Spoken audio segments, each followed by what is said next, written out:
What's going on, everybody? It's John Davis from Lachlan Highlands Farm, shooting a video inside today because it is gross outside. It rained like a half inch of freezing rain last night.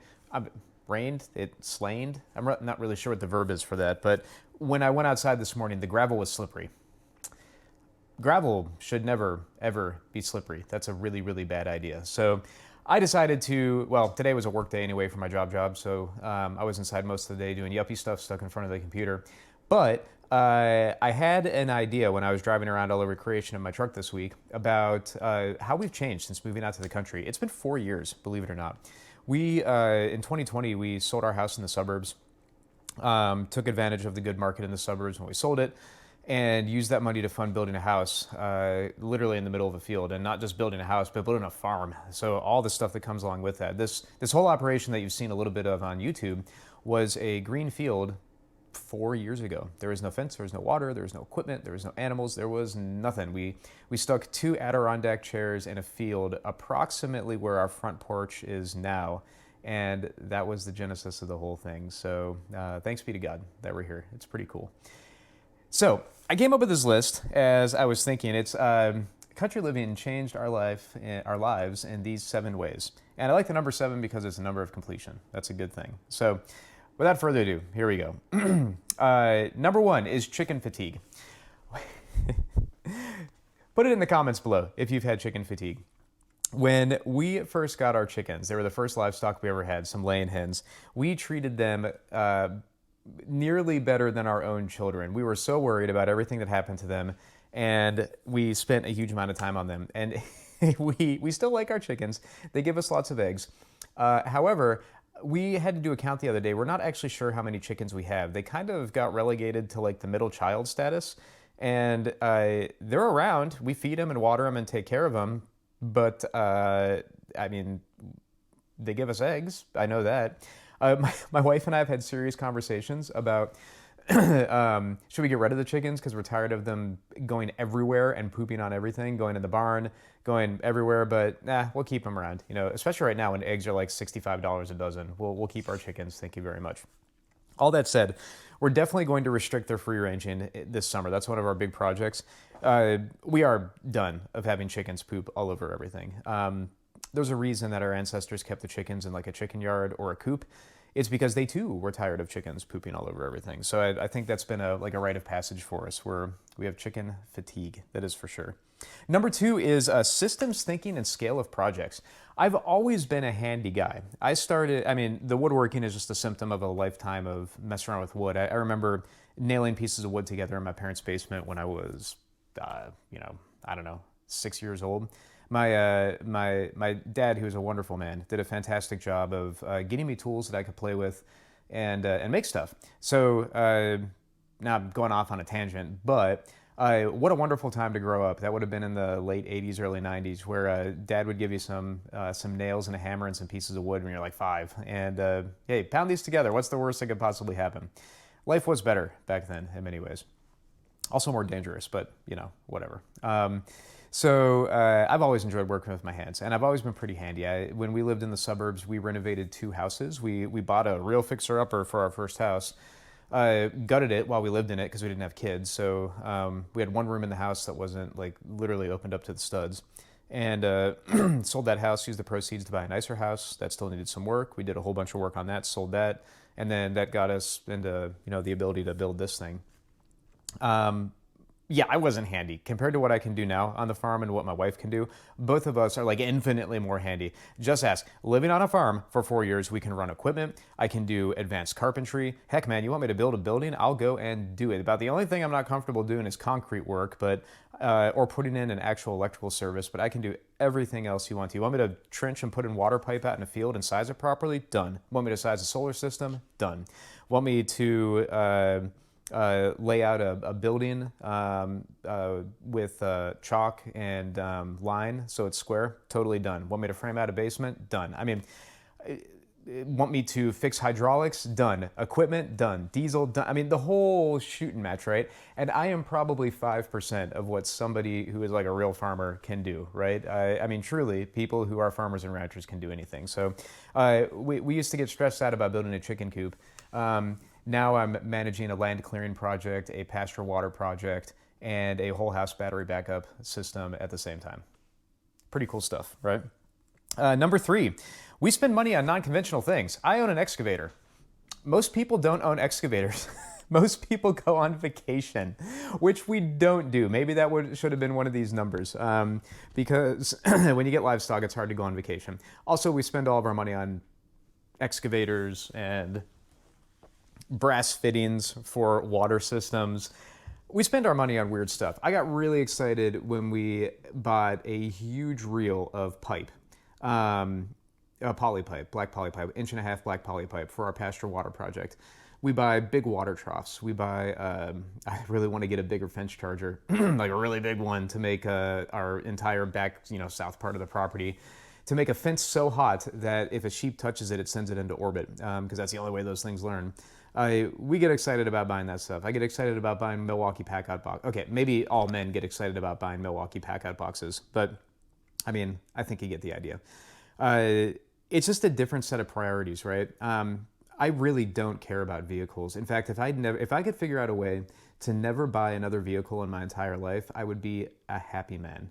I am so tired of expensive trucks and vehicles and all that stuff. About the last thing on my mind is buying a Porsche or something like that, or whatever. I just want my old truck that I like, and I want to keep it forever. So priorities shift, and that's a good thing. But I will buy a bigger excavator at some point, because that's pretty cool. On the other hand, number 4, excuse me, I am so tired of spending money. One of the things that you'll learn living in the country is that if you want to spend every red cent you have, you'll find a way to spend every red cent you have. I understand now why my grandfather and my great-grandfather literally fixed things with baling twine. We are fixing things with baling twine. If you don't watch where your pennies go, you'll be without dollars in short order, right? And, one of the things that you have to avoid, and you can fall into the same trap living a simple life, is you can just buy a whole bunch of stuff. I joke about the excavator. There's things you just can't do without an excavator if you want to do it in like a single lifetime span. And it's a nice thing to have. It's also intrinsically worth a lot. So, the value of it is a lot. So worst case scenario, if I ever had to, I could sell that excavator and probably get the same amount of money for it that I bought it for. That's not a bad thing, right? All that said, I don't spend money on junk. I also don't spend money on clothes, which is probably noticeable, increasingly noticeable. I should watch that. Neither does my wife. Shoes, clothes, stupid things like that, frivolous luxury items. Like we just don't care. I'm tired of spending money on that stuff. But we're also increasingly becoming more like farmers as time goes on. We just get tired of spending money, period. Do we need another chicken water? Oh my gosh. Why do we go through those things like crazy? So just an interesting shift there. Number 5, I have an appreciation for civilization, a renewed appreciation for civilization. And this is where, this is the philosophical segment of my 7 things that have changed. I didn't understand nature at all when I lived in the suburbs. I thought I did because I spent a lot of time down here when I was growing up, and we've always been outdoors-oriented people with outdoors hobbies and whatnot. But I kind of chuckle when I think of when my city friends, and even I would say, I'm not going to blame this on city friends, when I would think when I was living in the city, like, oh my gosh, things would be so much better if we just reverted to the natural order. No, things would be terrifying and murderous and awful if we reverted to the natural order. Now, I think you can make a good case that the pendulum has swung pretty far, and there are aspects of civilization which are literally insane. I do not disagree with that. But advocating for essentially anarchy without any type of civilizational hierarchy is just as bad as having a tyranny of too much civilization. And nature is beautiful. Nature is amazing. It is a perfect system designed by God. Also, you really don't want to live in a fully natural system like the animals, right? This is, it's a brutal existence, but it's beautiful. It's like watching the ocean. It's terrifying, but beautiful at the same time. So I like civilization. I like the things that we have in place. Could it be better? Absolutely, it could be better. So don't troll me on the internet for whatever people troll people for. But I appreciate the things that we have. I think it is easy to take for granted the hard work that our ancestors, the hard work and blood, honestly, that our ancestors put into having a functional, open society that we live in now, because it seems, I mean, we're entitled to it. It seems like it's a given. It's most definitely not a given. And just a glimpse at what things would look like without that civilization is terrifying. So thank goodness for civilization. Do your part to keep it up. Number 6, a perspective on time, or multi-generational thinking. I mean, I'm a millennial American male, so to a certain extent, like, I'll never be able to have the perspective on time that my grandfather had, my parents had, honestly, or definitely not what my great-grandfather had. But there is a recalibration and recentering of an appreciation for time, if only because if I want to plant a tree in my pasture, I'm going to stare at that tree for the rest of my life, God willing, and I will probably never see the shade from some of these trees. I planted a white oak in the pasture out there, and I hope that tree sticks around. I hope it doesn't get like run over by a cow or accidentally brush hogged or whatever. But if we take care of it and do our job, that white oak tree will probably start to give shade in, I don't know, 25 years? Really, really substantial shade. I will be 65 years old in 25 years. Another 10 years after that, I'll be 75. There's trees that I've cut down this last week that are, 35 years old easily. Time goes fast. So it's not just planting trees, it's everything. It takes generations to develop land, to put systems in place, to heal the land, to create an appreciation for hard work and livestock in the generations to come, to reform land. I mean, geez, if you're putting in a pasture, that's a job I'm going to start, and that's a job that whoever comes after me will probably still be working on, I'm sure. So it makes it easier. I mean, it's still hard because I'm a millennial man. It's still hard to think about what's past tomorrow or what's past next year, or what's past my lifetime. But people used to think in terms of what was past their lifetime. And it feels good to invest in things that are past my lifetime. Everybody should be worried about that. So I don't know how else you would get that, honestly, without, nature and the land force you to slow down, because nature does not care about your timeline, silly little man. The process will take as long as the process will take, and it's up to you to appreciate that or not appreciate it. All right, number 7, and the last one. It is easier to find God in nature, and I encourage you to read your Bible if you don't. The Bible is both very odd and old, but it's also very contemporary. The names may be strange and the places may be unfamiliar, but what is talked about in the Bible is 100% applicable to today. Even if you are secular and don't believe in God. I'm not proselytizing or trying to get you to convert. That's between you and God, you and the creator of the universe. But I encourage you to read the Bible, because religion and philosophy go hand in hand, for one. Maybe hand in glove, that's a better metaphor. And the philosophy is something that has been lost in our materialistic society, the church of materialism. Not materialism in like, I really like shiny things and all that stuff. Materialism in like, it doesn't exist if I can't touch it, if I can't feel it, sense it, smell it, whatever, with my sensory organs on this body.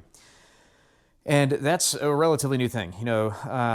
Materialism is post-enlightenment, and humans lived for thousands of years in a whole different context.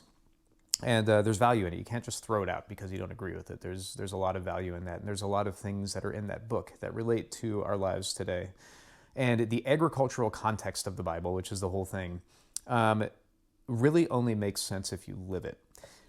I will posit that it is hard to have a complete understanding of God's intent in this planet and in this earth without getting your hands dirty and getting into the dirt and experiencing nature and its raw beauty and terror and excitement and grandeur. And you don't have to go out and buy 100 acres to experience it, but being in a garden, watching the bumblebees, that system, how that works, watching the insanely complex systems that we all take for granted every single day interact with each other, and that you don't see in a concrete jungle, but you can see in a microcosm in a garden, in a concrete jungle. When Elijah came out of the cave in the Book of Kings, after he kind of had his crisis, right after often those 450 prophets who were praying to or worshiping Baal, and God did the earthquakes and the fires and all that stuff. He comes out of the cave, and it's the small, quiet voice, right, that God says that we should be listening for most of the time. And that is true. It's hard to hear the small, quiet voice if you put boxes around yourself of these things and walls and air conditioning and all that stuff. I'm not saying go out and be Amish or anything, but there's a reason why people go back to nature, and there's a reason why people feel calmed in nature. We are a part of nature. I hear this talk of, humans affecting the earth, and like, you dummies, we're part of earth. We're part of that system. We're animals on earth too, So when you take any organism out of its environment, it causes stress. And it also creates an inability to experience things and see things that otherwise would be 100% obvious. So I encourage you, if you would like to understand this world we live in better, or understand God better, buy a potted plant. If you live in an apartment, put some herbs out on your balcony. If you have the means, look at buying some land and do the thing. I will guarantee you that if you are searching for something, searching for more meaning, you will find it. Maybe in a way that you didn't expect. So those are my 7 ways. Hopefully you find this interesting. It feels good to make a video because it's been a minute, and I want to make more. I mean, I'd love to have more videos and upload them on a regular cadence, and that would be very cool. So thank you all. God bless you all. Please visit our farm store at LaughlinHighlandsFarm.com. Like and subscribe. We appreciate it, and I will see you soon.